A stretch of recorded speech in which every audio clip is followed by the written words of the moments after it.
Alright, I'm going to try to get a quick video showing this effect.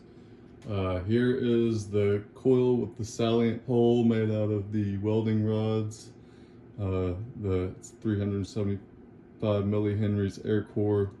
I haven't measured it with the core in it. And I have all three strands paralleled, about 37 ohms. Here's no load.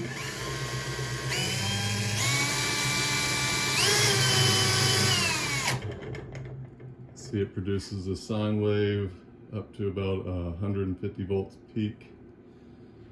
Now I will connect the full wave bridge rectifier, feeding a 5600 microfarad capacitor and a 100 watt 220 volt bulb. I have to change the scale here because it clips it.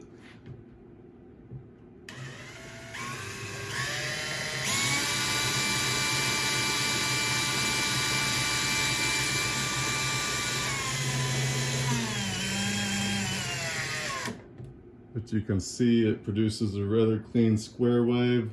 For comparison, I'm going to disconnect the full wave bridge rectifier while it's running so you can see the difference between the slope of the sine wave and the square wave.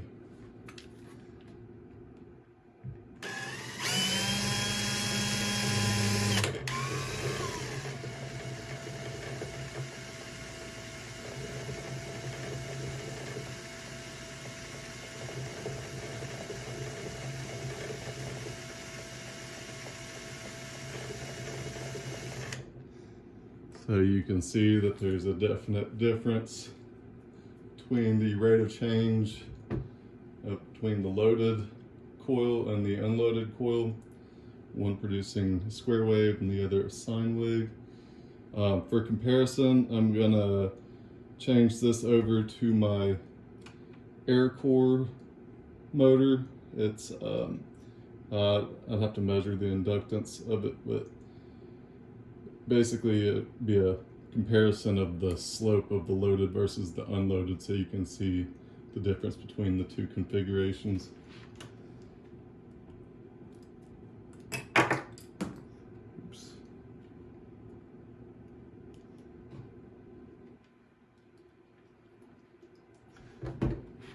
Alright, so this is going to be an unloaded.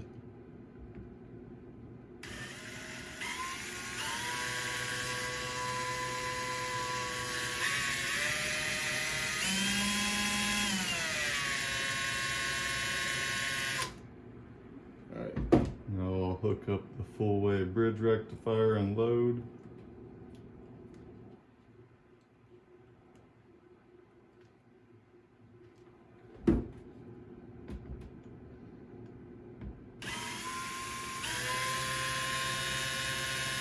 You can see the wave is somewhat squarish, but I'm gonna disconnect the full wave bridge rectifier load similarly to the way I did the other one, and you can see the difference.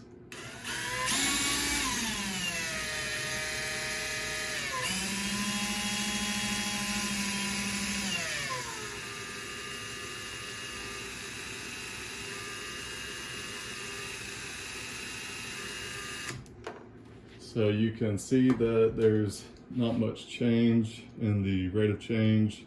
The slope is the same between the two. It just has, when it's loaded down, you have clipping at the top, producing a slightly square wave. But the first configuration that has the coil and a lot of inductance